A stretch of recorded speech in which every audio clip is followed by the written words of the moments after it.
ማንቸስተር ዩናይትድ ትላንት በኦልድ ትራፎርድ ኒውካስል ዩናይትድን 1-0 በሆነ ውጤት በማሸነፍ በዘንድሮ የውድድር ዓመት ማሳካት የፈለገውን ግቡን እውን ሊያደርግ እየገሰገሰ ይገኛል።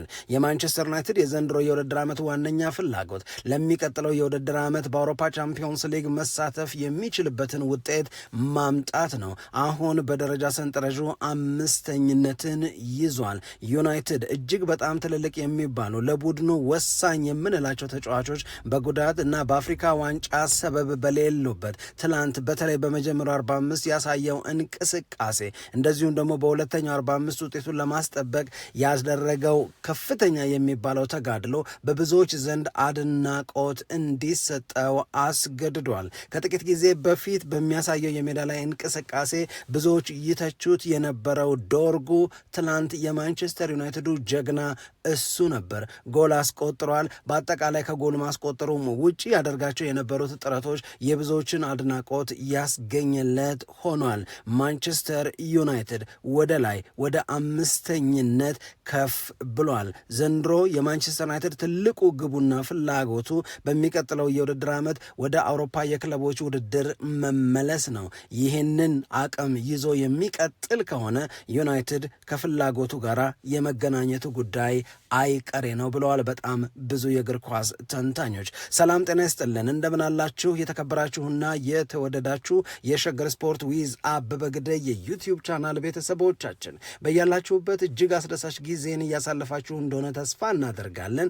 መልካሙን ሁሉ ለናንተ እንመኛለን። ታዲያ ይህንን ሸገር ስፖርት ዊዝ አበበ ግደይ የሚለውን የእኛን የዩቲዩብ ቻናል ሰብስክራይብ አድርጉት፣ የደውል ምልክቱን ተጫኑት፣ ሊንኩን ለሌሎች አጋሩና በተከታዮች ቁጥር እንድንበዛ የምንሰራቸው ፕሮግራሞችም ብዙ ሰዎች ጋር መድረስ እንዲችል ማገዛችሁን ቀጥሉ። እስካሁን ላበረታችሁን አቅም፣ ጉልበት፣ ድጋፍ ለሰጣችሁን በሙሉ እጅግ የላቀ ምስጋናችን ይድረሳችሁ እንላለን። ከልብም እናመሰግናለን። በኦልድ ትራፎርድ የታየው የማንቸስተር ዩናይትድ እና የኒውካስል ዩናይትድ ጨዋታ የማንቸስተር ዩናይትድን ደጋፊዎች በተወሰነ ደረጃ ያሳቀቀም ቢሆን ሙሉ 3 ነጥቡን ይዘው መውጣታቸውን ካረጋገጡ በኋላ በሩበን አሞሪም የጨዋታ ምርጫ ላይ በተጫዋቾቹ ሜዳ ላይ የሚችሉትን ማድረግ ዙሪያ የማንቸስተር ዩናይትድ ተጫዋቾችን በተመለከተ ብዙዎች በአድናቆት አስተያየትን ሲሰጡ ነበረ። ሊሳንድሮ ማርቲኔዝ እና ሄቨን በሴንተር ባክነት የተጣመሩበት የትላንትናው ጨዋታ ከሁለቱም ማንቸስተር ዩናይትድ ጥሩ ሊባል የሚችል አገልግሎትን ያገኘበት፣ ሁለቱም ደግሞ ሬት ሲደረግ ሜዳ ላይ የነበራቸው ቆይታ ከፍ ያለውን ነጥብ ካገኙት ጥቂት የማንቸስተር ዩናይትድ ተጫዋቾች መካከል የተቀላቀሉበት ነበር። ማንቸስተር ዩናይትድ በ3-4-3 የጨዋታ ስልት መቅረቡን ትቶ በ4 የተከላካይ መስመር ተጫዋቾች ጨዋታውን መጀመሩ ብዙዎች ያልጠበቁት አሰልጣኝ ሩበን አሞሪም ግን አሁን አንድ የገባኝ ነገር አለ ብሎ ከጨዋታው በፊት የተናገረውን ነገር መኖር የጀመረበትን እውነት ያየንበት ነው። ከተወሰነ ጊዜ በፊት አሰልጣኝ ሩበን አሞሪም አንድ ነገርን በጣም ደጋግሞ ይናገራል። ማንቸስተር ዩናይትድን ከፍ ወዳለ ደረጃ ለመመለስ በሱ የጨዋታ መንገድ ማለፍ ግዴታ ነው።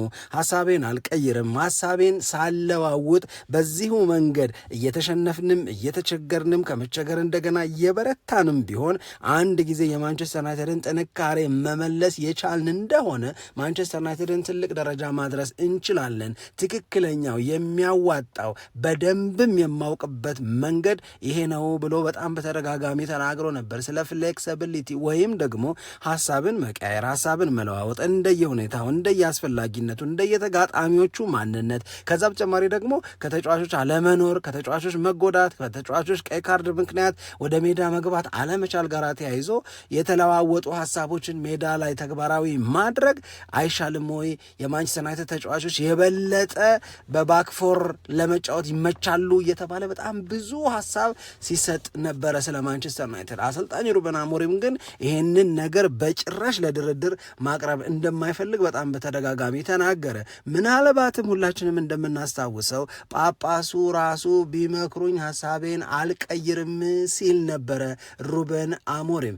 አሁን ግን ሩበን አሞሪም የጳጳሱ ምክርም ሳያስፈልገው የእሳቸውም ይሄ ይሻልሃል የኔ ልጅ የሚለው ምክረ ሐሳብን መስጠት የግድ ሳይሆን አንድ የገባኝ ነገር አለ ብሎ ተናገረ። ይሄም የተናገረው ነገር አንድ የተሰማኝ ስሜት አለ። የተሰማኝ ስሜት ፐርፌክት የሆነ 3-4-3 የጨዋታ ፎርሜሽንን ለመከተል በዚህ የጨዋታ ስልት ለመጫወትና ይሄንን በባክስሪ የመጫወትን ሐሳብ በትክክል ተግባራዊ ለማድረግ በጣም በርካታ ገንዘብ ማውጣት እንደሚያስፈልገን ተረድቻለሁ። ደግሞ ገንዘቡ ብቻ ሳይሆን ረዘም ያለ ጊዜ እንደሚወስድም ገብቶኛል። ስለዚህ አሁን አለና ሩበን አሞሪም ከጨዋታውን በፊት አንድ ነገር አንደርስታንድ አድርጌያለሁ። እኔ ያን ነገር እስኪሆን ድረስ ማንቸስተር ዩናይትድም እኔም ዋጋ እየከፈልን ከምንቀጥል ይልቅ እኔ አዳፕት ማድረግ አለብኝ፣ ከነገሮች ጋር ራሴን ማቀራረብ፣ ከነገሮች ጋር ራሴን ማዋሃድ ይኖርብኛል የሚል አስተያየቱን ሰጥቶ ነበረ። ይሄ ማለት በየጨዋታው ላይ የሚያስፈልጉ የተለያዩ ነገሮችን የመለዋወጥን ነገር ሊያደርግ ይችላል ማለት ነው። ልለዋውጥ እችላለሁ፣ አዳዲስ ነገሮችን ልሞክር እችላለሁ አለ። ትላንትናም ይህንኑ ነገር አድርጎታል። ይህንን ነገር ማድረጉ ማንቸስተር ዩናይትድ በመጀመሪያው 45 በጣም ጥሩ ነበረ። በሁለተኛው 45 ደግሞ የዩናይትድ ከእንቅስቃሴ አንጻር እንደ መጀመሪያው 45 ባይሆንም በሁለተኛው 45 ግን ለነበራቸው ሬዚሊየንስ ወይም በኒውካስል በኩል ይፈጠር የነበረውን ጫና የተቋቋሙበትን መንገድ ዋጋ አለመስጠት አይቻልም።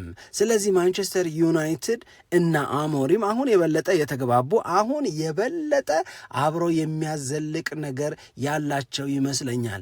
ምክንያቱም አንድም ግትርነት የለም። ማንቸስተር ዩናይትድ ለአሞሪም ለመመቸት መደረግ ያለበትን ነገር በሙሉ በእያንዳንዱ አጋጣሚ ለማድረግ ከወሰነ፣ አሰልጣኝ ሩበን አሞሪም ማንቸስተር ዩናይትድ ማድረግ የሚችለውን ነገር እያደረገ ነገሮች ሙሉ በሙሉ ተስተካክለው እሱ ይበልጥ የሚያምንበትን የጨዋታ ሐሳብ ሜዳ ላይ ተግባራዊ ማድረግ ከመጀመሩ በፊት አሁን የሚለውን ነገር ፍሌክሰብል የሚሆን ከሆነ የተለያዩ የጨዋታ ሐሳቦችን ለመተግበር አዳፕት ማድረግ ይጠበቅብኛል ወደሚለው ሐሳብ ከመጣ ምንም ማንቸስተር ዩናይትድንና አሞሪምን ለስኬት የማያበቃቸው ነገር ይኖራል ተብሎ አይታመንም። ለዛ ነው አሁን ዝም ብለን እናስበው። እንግዲህ ማንቸስተር ዩናይትድ የበለጠ በአሞሪም የሚመረጡት ሁለቱ የመሃል ተከላካዮች ማቲያስ ደሊችና ሃሪ ማጓየር በሌሉበት፣ የመሃል ክፍሉ ላይ ብሩኖ ፈርናንዴዝ በሌለበት፣ ከዛ በቀኝ ኮሪደሩ ላይ ያሉ ተጫዋቾች በሙሉ የሉም። ማዝራዊ የለም፣ አማድ ዲያሎ የለም፣ ብሪያን ኤምቤሞ የለም።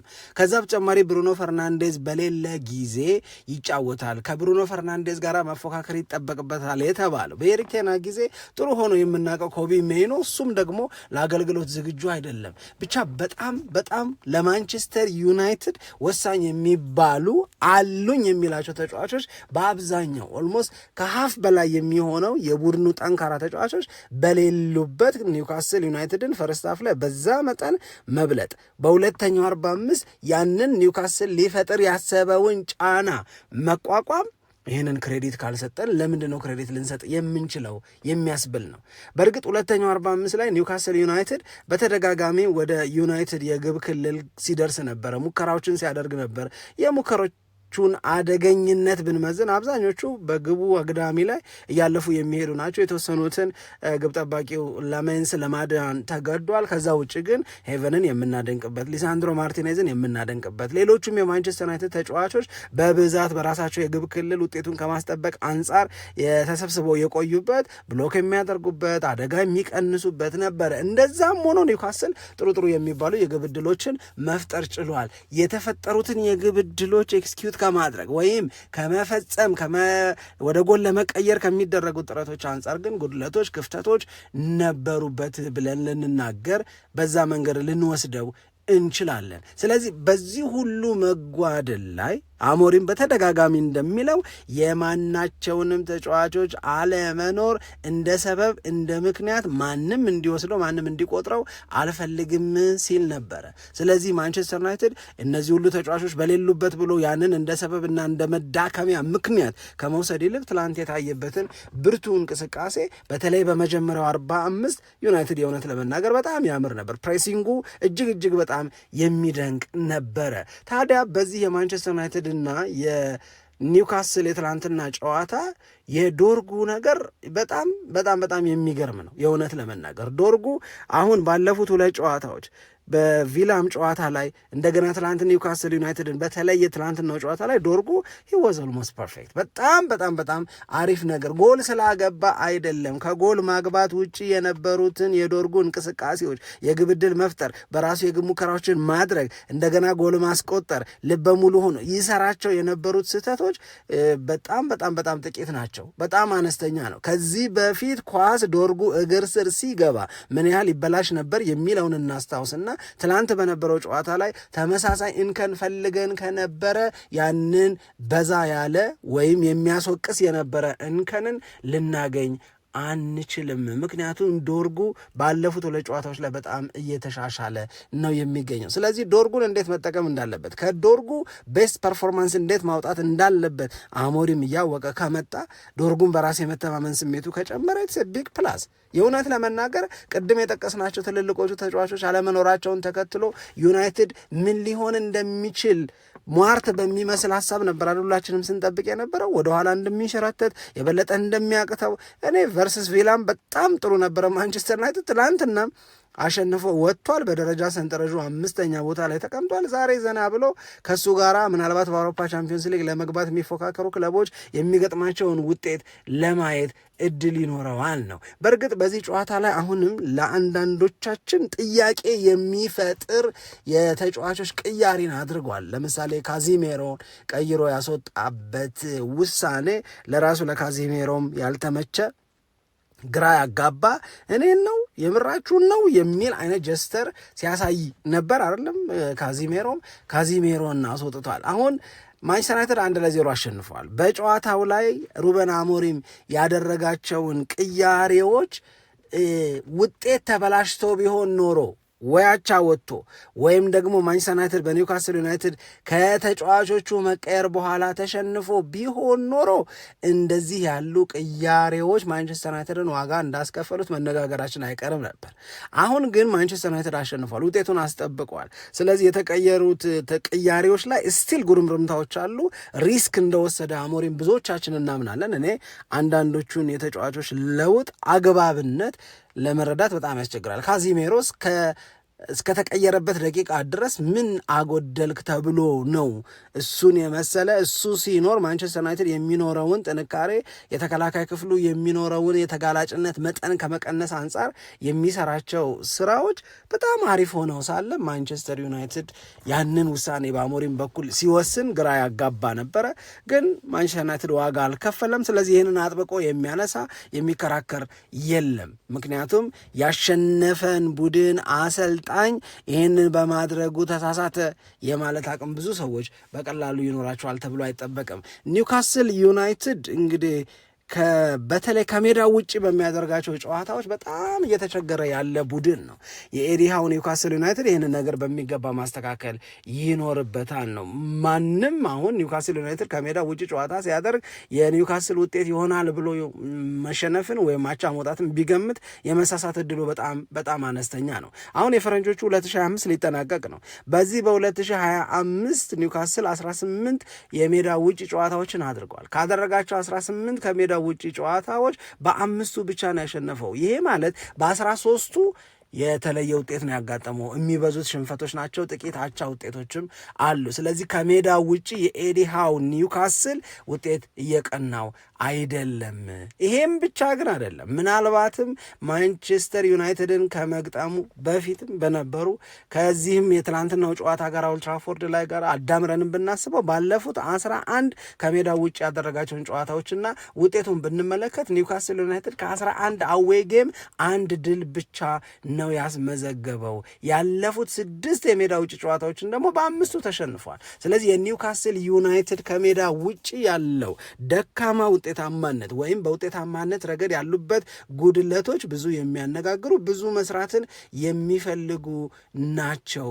ካለፉት 27 ነጥብ የማግኘት ጥረቶች 6 ነጥብ ብቻ ነው ኒውካስል ዩናይትድ እያገኘ ያለው። ይሄ ካልተስተካከለ በስተቀረ በጣም አስቸጋሪ ይሆናል ብለው በጣም ብዙ ሰዎች ያነሳሉ።